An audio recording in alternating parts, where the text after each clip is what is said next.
नमस्कार. तर आत्ता आपण या व्हिडिओमध्ये संस्कृतमध्ये कमीत कमी अभ्यास झालेला असताना कसं पास होणार आहे ते बघणार आहे.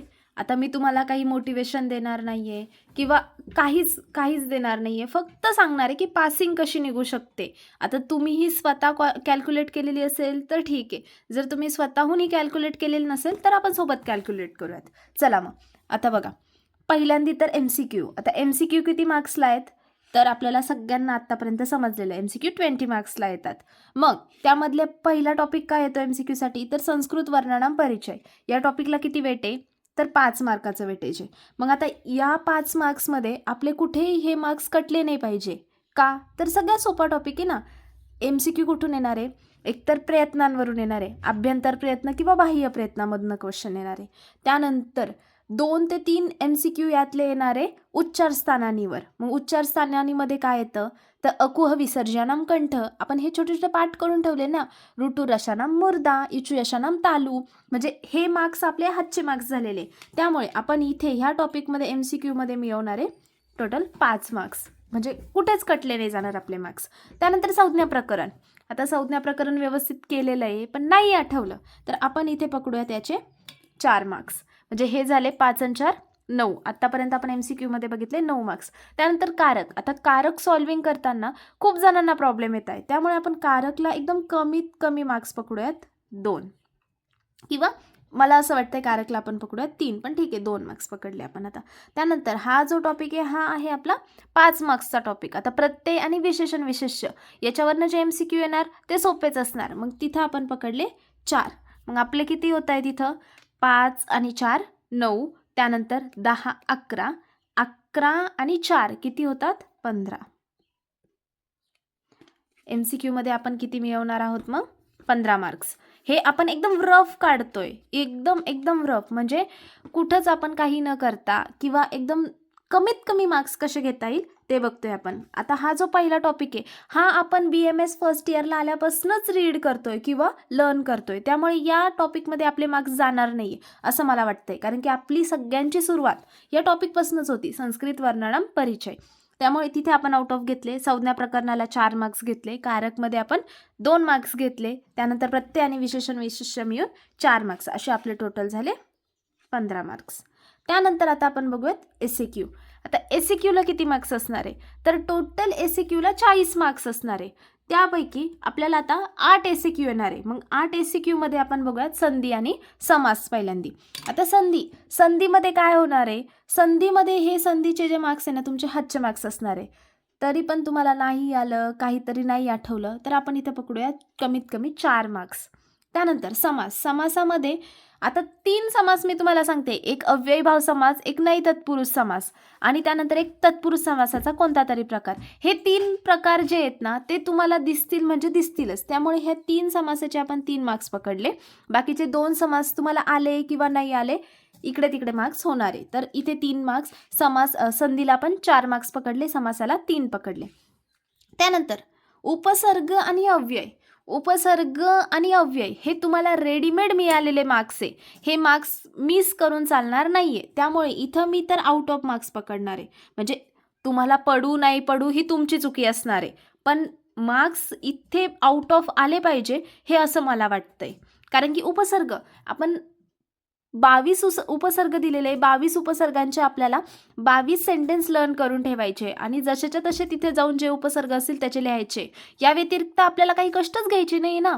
त्यानंतर अव्यय. आपल्याला अव्यय ब्रॅकेटमध्ये दिलेले असतील. फक्त थोडंसं डोकं लावून, थोडंसं डोक्याला त्रास देऊन आपल्याला ते फिल इन द ब्लँक्स करायचे. त्यामुळे तिथे आउट ऑफ मार्क्स येणार. त्यानंतर आता शब्द. सगळ्यात डोक्याची कटकट कुठं असेल ना तर ह्या टॉपिकला असते. मग आता शब्द म्हणजे काय? डोक्याची कटकट. मी तुम्हाला आधीच सांगितलं. मग इथे किती मार्क्स येणार शब्दाला? तर शब्दाला तुम्ही 2च मार्क्स पकडा. म्हणजे तुम्हाला 2च शब्द ओळखता आले किंवा शब्दरूप लिहिता आलं तर तिथं किती आलं? 2 मार्क्स. त्यानंतर धातू. आता तुम्ही शब्दही केले नाही, धातूही केले नाही असं तर नाही चालणार आहे. ठीक आहे, शब्द तुमचे समजू शकते, शब्द डोक्याची कटकट आहे त्यामुळे नाही होते, पण धातू तर करावाच लागतील ना. लट लकार लंग लकार 5 लकार आहे. 5 लकारमध्ये आत्मनेय परस्मय पदे त्यांचे प्रत्यय पाठ करायचे. एकदम सिंपल आहे ना. म्हणजे इथे मार्क्स जाण्यासारखं काही नाहीये. तरी पण आपण इथं पकडलेत 3 मार्क्स. त्यानंतर कारक. आता कारक मोस्टली सगळ्यांना अवघड जातं. मग तुम्ही नुसतं कारक विभक्तीवरून ओळखलं तर तुम्हाला तरी इथे किती मार्क्स मिळून जातील? 3 मार्क्स मिळून जातील. विभक्ती बघितली, विभक्तीवरून कारक ओळखलं, तुम्ही 5ही कारकचे आन्सर बरोबर लिहिले, पण त्यातले तुम्हाला असं वाटतं की 3 एकदम बरोबर आहे, तर आपण इथं काय पकडले? एकदम 3 मार्क्स पकडले. त्यानंतर प्रत्यय आणि विशेषण. आता विशेषण, विशेष्य आणि प्रत्यय हा जो SAQ असतो तो कसा असतो? तुम्हाला 2 प्रत्ययवाले दिलेले जातात, ते प्रत्यय सॉल्व करायचे आणि त्याच्यापासून काय करायचं? सेंटेन्स बनवायचं.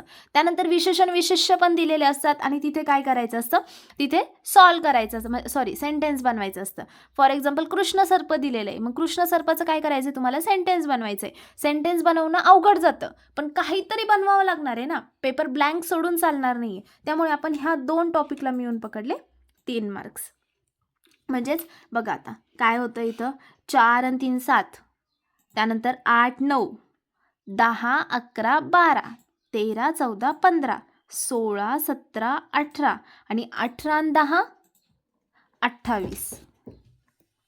म्हणजे आपलं इथे किती होत आहे? 28 मार्क्स होत आहे. आता ह्या 28 पैकी पण जर तुम्हाला 25 आले तरी खूप झाले, म्हणजे खूप झाले. ह्या 28 पैकी आपण एकदम इझी कॅल्क्युलेट केलं, त्यापैकी तुम्हाला किती आले? 25 आले तरी खूप झालं. वरती आपल्याला येत आहे 15, इथे किती झाले? 25. म्हणजे 15 आणि 25 SAQ आणि LAQ मिळून तुम्ही एवढा पेपर लिहिलेला आहे. म्हणजे किती? कमीत कमी तुम्ही 40 मार्काचा पेपर लिहिलेला आहे बघा.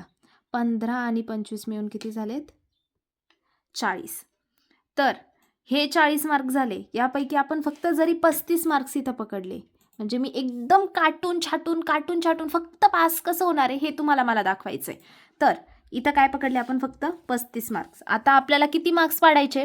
फक्त 15 मार्क कुठं पाडायचे? LAQ मध्ये पाडायचे. आता संधी समास नाही केलं तर पास होणार नाही, हे मी तुम्हाला ऑलरेडी सांगितलेलं आहे. मग तुम्हाला समास आहे, समासाला इथं 3 तुम्ही क्वेश्चन सॉल्व केले, फक्त 3 क्वेश्चन सॉल्व केले, तरी किती मार्क्स येणार आहे? तरी पण इथं तुमचे 6 मार्क्स येणार आहे.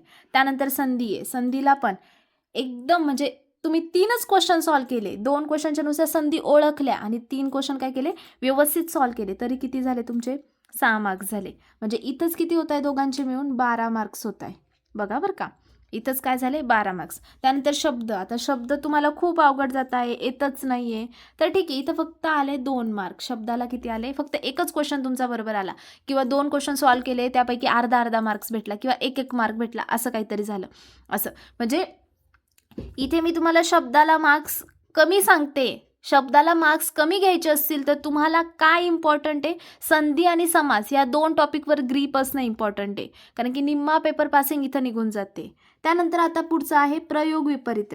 आता प्रयोग म्हणजे काय? वाच्य परिवर्तन. आता वाच्य परिवर्तन सगळ्यांना अवघड जात आहे, तर मग तिथे किती आले तुम्हाला? फक्त 2 मार्क्स आले असं समजूयात आपण. आणि प्रत्यय टॉपिक आहे, प्रत्यय टॉपिकला किती आले? आता प्रत्ययामध्ये 3 प्रत्यय तर सोपे असतील, 2 प्रत्यय अवघड असतील, म्हणजे आपण इथे काय पकडलं? 3 मार्क्स पकडले. मग 3 आणि 2 किती झाले? हे 5 झाले. त्यानंतर हे 12 झाले आणि हे 2. मग 12 आणि 2 14, 14 आणि 5 किती? 19. म्हणजे कितीही काटून छाटून मार्क्स काढले तरी तुम्हाला LAQला 19 मार्क्स येतात. आणि येत आहे म्हणजे आलेच पाहिजे. हे जर तुम्हाला मार्क्स आले नाही तर पासिंग निघणार नाही. म्हणजे तुम्ही आता हा व्हिडिओ कशासाठी बघायचा आहे? फक्त पास होत आहे की नाही हे बघण्यासाठी. म्हणजे मला तुम्हाला तुमच्या मनात जी भीती वाटते ना, की आम्ही पास होऊ की नाही, एवढा अभ्यास केला आहे पण ह्या क्वेश्चनला एवढेच पडले, त्या क्वेश्चनला तेवढेच पडले, तर काय करणार? तर बघा, आपण एकदम सिम्पल कॅल्क्युलेट केलं आहे. इथं काय केलं आपण? एक SAQला, एक मिनिट, इथं लिहिलेलं आपण SAQ आणि LAQ मिळून आपण पकडले 35 मार्क्स. SAQ आणि LAQ मिळून MCQ मिळून पकडले आपण 35 आणि यात ॲड केले LAQचे 19. आता किती होत आहे ते तुम्हीच कॅल्क्युलेट करा. मी तर सांगते तुम्ही 50+ आरामात जाताय. 50 जरी पडली तरी तुम्हाला काय होतंय? तुमची पासिंग निघते. नुसती 50 पडली, पेपर 1ची पासिंग निघाली, पेपर 2ची आपण सेपरेट पासिंग काढणार आहे. आणि जरी 1-2 मार्क्स अजून कमी पडले तरी पण ग्रेस आहे ना, ग्रेस संस्कृतसाठीच ठेवायचा. ॲनाटॉमी, पदार्थ किंवा संहिता, बाकीच्या सब्जेक्टला ग्रेस लागणार नाही एवढी तयारी करायची. तुम्हाला जर वाटतंय ना की संस्कृत खरंच अवघड आहे तर त्याच्यासाठी तुम्ही ग्रेस ठेवा ना, 5-6 मार्क काय असतील ग्रेसचे ते लागू द्या ना संस्कृतला. म्हणजे संस्कृत काढायचा आणि काढायचाच आहे. आत्ता जर संस्कृत नाही काढला तर नंतर रिपीटला संस्कृत काढणं खूप अवघड जातं. त्यामुळे सगळ्यात मेन मोटो काय आहे, संस्कृत सब्जेक्ट काढणं. आणि तो इझिली निघतोय ना, बघा ना. एकदम म्हणजे एकदम कमीत कमी मार्क्स तुम्ही ह्यानुसार जरी अभ्यास केला तरी पण काय होतंय, तुमचा जो पेपर आहे संस्कृतचा पेपर 1 निघून जातोय. पेपर 2ची पासिंग आपण सेपरेट बघणार आहे. पेपर 1 तर पास झालो बघा. सगळ्यात जास्त मुलांना अवघड काय वाटतं, पेपर 1 जातो. कारण की त्यात सगळं व्याकरण असतं आणि पॉईंट टू पॉईंट मार्क्स असतात. म्हणजे जर पॉईंट चुकला तर मार्क्स कट होणार, पॉईंट बरोबर आला तरच मार्क्स भेटणार. म्हणून संस्कृत पेपर 1 पास व्हायचं असेल तर तुम्ही हा क्रायटेरिया म्हणजे हे कॅल्क्युलेशन जरी डोक्यात ठेवलं ना तरी पास होणार आहे. पण आता यातलं जर एक जरी तुमचं चुकलं तरी तुम्हाला शब्दावर फोकस करावा लागणार आहे. मी तुम्हाला शब्दासाठी कमीत कमी मार्क्स दिलेले, पण जर तुम्ही संधी समाज जर प्रॉपर करत नसाल, जर तुम्ही MCQ प्रॉपर केलेले नसेल, तुम्ही हे बाकीचे जे प्रकरण आहे ते प्रॉपर केलेले नसेल, उपसर्ग प्रॉपर केलेले नसेल, तर मग मात्र तुमचा संस्कृत पेपर 1 निघणार नाही. मग तुम्हाला शब्दरूप केल्याशिवाय काहीही पर्याय नाही. पण जर तुमचं आत्ता शब्दरूप झालेलं नाहीये तरी पण तुम्ही पास होऊ शकतात. त्यामुळे कोणत्याही प्रकारची भीती मनात ठेवायची नाहीये. आता आपण पुढच्या व्हिडिओमध्ये काय बघूयात, पेपर 2चे पासिंग मार्क्स बघूयात. हा आपला पेपर 1चा पासिंग मार्क्सचा व्हिडिओ होता. सगळ्यांना संस्कृत पेपरसाठी ऑल दी बेस्ट.